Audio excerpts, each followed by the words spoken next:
ತಾವೇ ಸ್ಟಾರ್ಟ್ ಮಾಡಿ.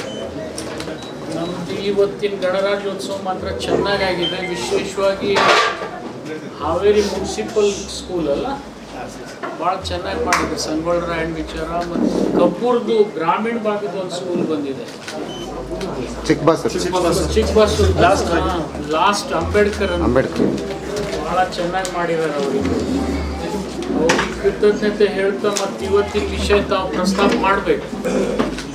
ಸರ್, ಈಗ ಶುಗರ್ ಕೇನ್ ಪ್ರತಿಯೊಂದು ಫ್ಯಾಕ್ಟ್ರಿ ರೈತರದ್ದು ವೇಸ್ಟೇಜ್ ಅನ್ನು ಒಂದೊಂದು ಪರ್ಸೆಂಟೇಜ್ ಫಿಕ್ಸ್ ಮಾಡ್ತಾರೆ. ಒಬ್ಬರು 4% ವೇಸ್ಟೇಜ್ ಮಾಡಿದ್ರೆ ಯಾವುದು ಫಿಕ್ಸ್ ಮಾಡಲ್ಲ. ಪರ್ ಟನ್ 8% ವೇಸ್ಟೇಜ್ ಮಾಡ್ತಾ ಇದ್ದಾರೆ, ರೈತರಿಗೆ ರಿಕವರಿ ಮಾಡ್ತಾರೆ. ಆ ಥರ ಇಲ್ಲೇ ಇಲ್ಲ ಅವಕಾಶ ಯಾರು ನೀವು ಕೊಟ್ಬಿಟ್ರೆ ಸ್ಪೆಸಿಫಿಕ್ ಆಗಿ ಸಂಗೂರ್ ಶುಗರ್ ಫ್ಯಾಕ್ಟ್ರಿ, ಬೀರಬ್ಬಿದು, ಆ ಕಡೆ ದಾವಣಗೆರೆಯಲ್ಲಿ ಇರೋ ಫ್ಯಾಕ್ಟ್ರೀಸ್ 7-8% ವೇಸ್ಟೇಜ್ ರಿಕವರಿ ಮಾಡ್ತಾರೆ. ನಾನು ನಿಮ್ಗೆ ಒಂದು ಹೇಳ್ತೀನಿ, ವೇಸ್ಟೇಜ್ ಅಂತಿಲ್ಲ ಅದರಲ್ಲಿ. ಅಕಸ್ಮಾತ್ ಆ ಥರ ವೇಸ್ಟೇಜ್ ಅಂತ ಯಾವುದರ ಕನ್ಸಿಡರ್ ಮಾಡಿದರೆ ಸ್ಪೆಸಿಫಿಕ್ ದೂರು ಕೊಟ್ಟರೆ ಖಂಡಿತ ನಾನು ಎನ್ಕ್ವೈರಿ ಮಾಡಿ ನಿಮಗೆ ಅದ್ರ ಬಗ್ಗೆ ತಿಳುವಳಿಕೆ ಕೊಡ್ತೀನಿ. ವೇಟ್ಸ್ನಲ್ಲಿ ಯಾವುದೇ ರೀತಿಯಿಂದ ವೇಸ್ಟೇಜ್ ಅಂತ ಕನ್ಸಿಡರ್ ಮಾಡೋಕ್ಕೆ ಬರೋದಿಲ್ಲ ಅಷ್ಟೇ. ಇನ್ನೇನಾರೇ ಅದು ರೌದಿ ಜಾಸ್ತಿ ಹಾಕೊಂಡು ಬಂದಿದ್ರೆ ಅವರವ್ರ ತಕರಾರು ಅದು. ಆ ರೀತಿ ಕಾನೂನಿನಲ್ಲಿ ವೇಸ್ಟೇಜ್ ಮಾಡಿಕೊಡ್ತಕ್ಕಂಥ ಅವಕಾಶ ಇಲ್ಲ. ಸರ್, ಈ ಟೋಲ್ಗಳಲ್ಲಿ ಕಬ್ಬಿನ ವಾಹನಗಳನ್ನ ಫ್ರೀಯಾಗಿ ಬಿಡಬೇಕು ಅಂತೇಳಿ ಅದೊಂದು ಬೇಡಿಕೆ ಇದೆ. ಅದು ಒಂದು ಸಂಘರ್ಷ ಅವ್ರ ಮಧ್ಯದಲ್ಲಿ, ನ್ಯಾಷನಲ್ ಹೈವೇದವ್ರ ಮಧ್ಯದಲ್ಲಿ ಇದೆ. ನಾವು ಈಗಾಗಲೇ PWD ಮಿನಿಸ್ಟರ್ಗೆ ಅದನ್ನೊಂದು ಸಭೆ ಮಾಡಿ ಸಾರ್ಟ್ ಔಟ್ ಮಾಡಬೇಕು.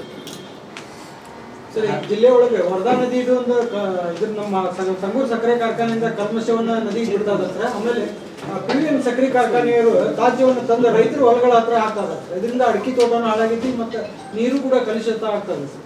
ಅದ್ರ ಬಗ್ಗೆ ರೈತರು ಕೂಡ ಪ್ರೊಟೆಸ್ಟ್ ಮಾಡಿದ್ದಾರೆ, ಮನವಿನೂ ಕೊಟ್ಟಿದ್ದಾರೆ ಸರ್. ಯಾವುದೇ ಕ್ರಮ ಸರ್? ಈಗ ಸರ್ ಅಂಬುಜಾ ಇರ್ಬೋದು ಮತ್ತು ಇಲ್ಲಿ ಚಿಕನ್ ಫ್ಯಾಕ್ಟ್ರಿ ಸರ್, ಅಲ್ಲಿ ಹನ್ನಳ್ಳಿ ಸರ್, ಇಲ್ಲ ಅವರ ಶುಗರ್ ಫ್ಯಾಕ್ಟ್ರಿ ಅದು ಒಂದು AC ಅಧ್ಯಕ್ಷತೆ ಒಂದು ಕಮಿಟಿ ಮಾಡಿ ಎನ್ಕ್ವೈರಿ ಮಾಡ್ತಾ ಇದ್ದಾರೆ. ಪೊಲ್ಯೂಷನ್ ಕಂಟ್ರೋಲ್ ಬೋರ್ಡಿಗೆ ಸ್ಯಾಂಪಲ್ಸ್ ಕಳಿಸಿದೆ ಅಷ್ಟು ತಗೊಂಡಿವಿ sir. We are waiting for the report sir.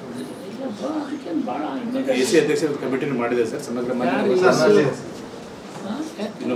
ನೋಡ್ಕೊಂಬಂದಿ sir, ಎಲ್ಲ ನೋಡ್ಕೊಂಬಂದು ರಿಪೋರ್ಟ್ ಇದು ಟೆಸ್ಟಿಗೆ ಕಳಿಸಿದ ಸರ್. ಸೋಮವಾರ ನಿಮಗೆ ಕೊಡ್ತಾರೆ ಸರ್. ಕೊಳಚೆ ನೀರು ಓಪನ್ ಹೋಗುತ್ತೆ ಸರ್, ಟೆಸ್ಟ್ ಮಾಡೋದು.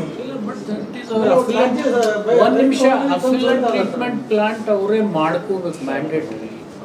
ನೀವು ಮಾಡ್ಕೊಳ್ಳಿಲ್ಲ ಅಂದ್ರೆ ಅವ್ರ ಮೇಲೆ ಕೇಸ್ ಮಾಡಿ. ಆಯ್ತು ಸರ್, ಈಗ ನೋಡ್ಕೊಂಬಂದು ಅದನ್ನ ಡಿಲೇ ಯಾಕೆ ಮಾಡ್ತೀರಿ? ಅವರು ರೈತರು ಪ್ರೊಟೆಸ್ಟ್ ಮಾಡಿ ರೈತರದ್ದು ಪ್ರೆಸ್ನವ್ರು ಹೈಲೈಟ್ ಮಾಡುತ್ತಾನೆ. ಮನೆ ನೋಡ್ಕೊಂಬಂದ್ಯಾ ಸರ್? ಮನೆ ನೋಡ್ಕೊಂಬಂದು ರಿಪೋರ್ಟಿಗೆ ಹೋಗ್ಯಾರ. ನಾಳೆ ಡಿಸ್ಚಾರ್ಜ್ ರಿಪೋರ್ಟ್ ಕೊಡ್ತೀವಿ ಸರ್.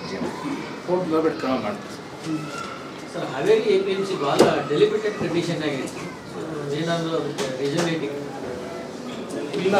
ಹಾವೇರಿ APMC ಬಗ್ಗೆ ನಮ್ಗೆ ಈಗಾಗಲೇ ಹೇಳಿದ್ದಾರೆ. ಇಲ್ಲಿವರೆಗೆ ಏನಾಗಿತ್ತು, ನಾವು ಯಾವುದೇ APMC ಡೆವಲಪ್ ಮಾಡಬೇಕಾದ್ರೆ ಅನುದಾನದ ಕೊರತೆ ಇತ್ತು. ನಾವೇ ಸೆಲ್ಫ್ ಜನರೇಟ್ ಮಾಡೋವರಿಗೆ ಯಾವ APMCಗಳನ್ನು ಅಭಿವೃದ್ಧಿ ಮಾಡೋಕ್ಕೆ ಆಗ್ತಿರ್ಲಿಲ್ಲ. ಕೇವಲ ನಬಾರ್ಡ್ ಅಸಿಸ್ಟೆನ್ಸ್ನಲ್ಲಿ ಮಾತ್ರ ಸ್ವಲ್ಪ ದುಡ್ಡು ಕೊಟ್ಟರೆ, ಅದು ಸರ್ಕಾರ ಕೊಟ್ಟರೆ ನಾವು ಮಾಡ್ತೀವಿ. ಇನ್ಮೇಲೆ ನಮ್ಮದೇ ಆದಂಥ ರಿಸೋರ್ಸಸ್ ಮೊಬಿಲೈಸ್ ಆಗ್ತದೆ. ಈ ವರ್ಷ ಆಲ್ಮೋಸ್ಟ್ 450 ಕೋಟಿ ನಾವು ಎಕ್ಸ್ಪೆಕ್ಟ್ ಮಾಡ್ತಾ ಇದ್ದೀವಿ. ಈಗಾಗಲೇ 360 ಕೋಟಿ ಮೇಲೆ ಕ್ರಾಸ್ ಮಾಡ್ತಾ ಇದ್ದೀವಿ ಈ ಜನವರಿಗೆ. So we may reach target 450 crores. 180 crores-ನಿಂದ we are going back to 450 crores. Next year ಮತ್ತು ಇನ್ನೊಂದು ಸ್ವಲ್ಪ ನಮಗೆ ಸ್ಟಾಫು ರಿಕ್ರೂಟ್ಮೆಂಟ್ ಆದರೆ ನಾವು ಒಂದು 600 ಕೋಟಿ ತನಕ ರೆವೆನ್ಯೂ ಜನ್ರೇಟ್ ಮಾಡ್ಬೋದು. ಫಸ್ಟ್ ಟೈಮ್ ಇದು ಸಿನ್ಸ್ ಫ್ರಮ್ 2018-19ನಿಂದ ಯಾವುದೇ APMCಗೆ ಆದಾಯ ಇರದೇ ಇರ್ತಕ್ಕಂಥ ಪರಿಸ್ಥಿತಿ ಏನಿತ್ತು 2023ರಿಂದ.